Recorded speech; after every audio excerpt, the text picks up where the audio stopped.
It starts quietly. No one notices at first. You are 7 years old, staring into the eyes of a parent who is falling apart. Maybe it is addiction. Maybe it is anger. Maybe it is just the hollow silence of someone too broken to show up. And without words, something ancient clicks in your small mind. If I do not hold everything together, no one will. This is how a child disappears. Not physically, but psychologically. They smile more. They cry less. They learn to read the room before they speak. They become the emotional thermostat of the household. They become small adults long before their minds are ready, and the world praises them for it. You are so mature. You are so responsible. You are so strong, but no one ever stops to ask, at what cost? This is the invisible grief of those who grew up too fast. And today, we are going deep inside the psychology of that child, because the effects do not vanish with age. They shape you. They follow you into relationships, careers, your sense of worth.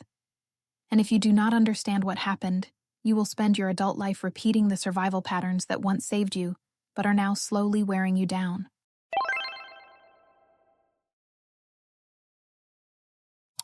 When children are forced to emotionally support adults instead of the other way around, psychologists call this parentification. It is when a child becomes the caregiver, the peacekeeper, the therapist, the protector. This is not just unhealthy. It rewires the brain, because when a child is consistently put in charge of emotional regulation, either their own or others, it creates something called hypervigilance. You are always scanning for danger. You walk on eggshells. You learn that love is a transaction. You give peace, and maybe they will give you safety. You learn that your needs are dangerous and theirs are urgent. So you disappear, not physically, but emotionally, and in your place grows a version of you that performs well. You become the good child, the quiet achiever, the therapist friend, the one who never asks for anything, and you wear that identity so convincingly that even you forget it is a mask. But deep down, something hurts, something aches, because the inner child you buried did not die. They are still in there, screaming silently. Why did no one protect me? Now, you may ask, why would any child willingly take on that role? Because children will do anything for attachment, even abandon themselves. The choice is never conscious. It is biological. In the absence of safety, the child sacrifices authenticity for belonging. That is not weakness. That is intelligence. That is instinct. But the tragedy is this: what saved you, then imprisons you now. So many of us are walking around as high-functioning adults with deeply neglected inner children pulling the strings. We overachieve to earn love. We stay silent to avoid abandonment. We take care of everyone, but secretly wish someone would just ask if we are okay. And that fantasy, that someone will notice you are not as strong as you pretend to be, that maybe you will finally get to fall apart and be held, that is the unmet need, not of your adult self, but of the child who never got to be a child.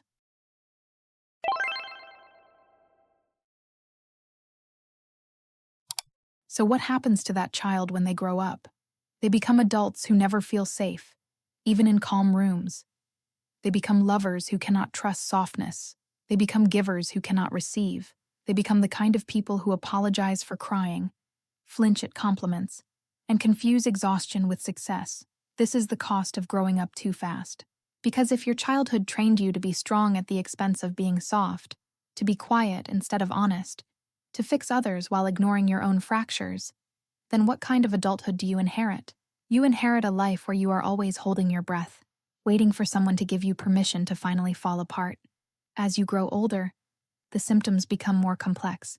You might become hyper-independent. You refuse help, push people away, or never feel truly safe in love. You might feel numb during happy moments because joy feels unfamiliar, unearned, even dangerous. You might struggle to rest because productivity is the only way you have ever felt worthy. And worst of all, you might not even realize you are still stuck in survival mode. Because when dysfunction is normalized early, your nervous system accepts chaos as baseline. Stillness feels wrong. Peace feels suspicious. Love feels like a debt you will have to repay. Let me ask you something.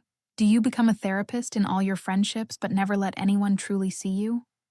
Are you praised for your independence when deep down you are terrified of being a burden? Do you struggle with boundaries because saying no still feels like betrayal? These are not personality traits. They are coping strategies, learned, conditioned. And the truth is, they can be unlearned, but only when you stop idolizing your strength and start honoring your wounds.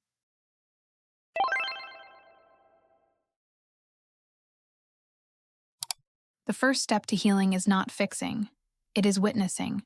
Because until you validate what happened, you will keep gaslighting yourself with thoughts like, it was not that bad, other people had it worse, I turned out fine.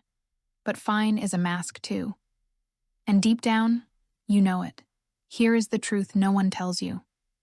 No one is coming to rescue the child you buried. You are the one who must go back and hold their hand. You are the one who must say what no one else ever said. You did not deserve that. You were just a child. You get to rest now. This is the beginning of shadow work. Not fixing, not performing, not bypassing the pain with fake positivity, but turning toward the abandoned parts of yourself and saying, I see you now. I hear you now. And I am not leaving. That is the reparenting process. And it is difficult, because it asks you to feel the grief you never had time to feel. It asks you to sit with the rage, the sorrow, the unmet needs, to mourn the innocence you lost while protecting people who should have protected you. But that grief is not weakness. It is proof that you are healing, because what was once frozen is finally thawing. One of the most powerful things you can do is ask your inner child, what did I need back then that I never got? You may hear answers like, I needed someone to tell me it was not my fault. I needed someone to ask how I was doing. I needed to play, to rest, to laugh without fear. And slowly, very slowly, you begin to give those things to yourself, not to fix your past, but to stop reliving it. So if you are someone who grew up too fast, know this. Your maturity was never the problem. The problem was that you had no choice. But now you do. You can choose softness. You can choose to rest. You can choose to stop managing everyone else's emotions and start honoring your own. There will be days you feel like a child again. Good. That is the point. Let that child come home. Let them cry. Let them play. Let them finally be seen. Because you are not broken. You are becoming whole. And maybe for the first time, you are finally growing up the right way. Not through pressure, not through fear, but through truth.